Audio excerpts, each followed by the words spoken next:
धम्मपद ब्राह्मण वग्गो अक्ककसंग व्यन्यापन्नी गिरंग सच्चंग उदीरये यासनाभि सजे किंची तमहंग ब्रूमी ब्राह्मणं।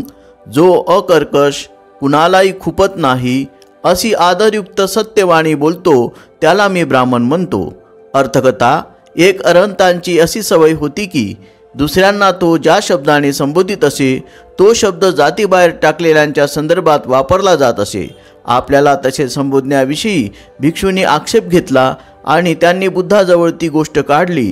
त्यावर बुद्धांनी त्यांना असे सांगितले की तो अरहंत कुत्सित बुद्धीने तसे करीत नव्हता, तर मागील जन्मातील त्याच्या सवयीच्या प्रभावाने तो तसे करीत असे।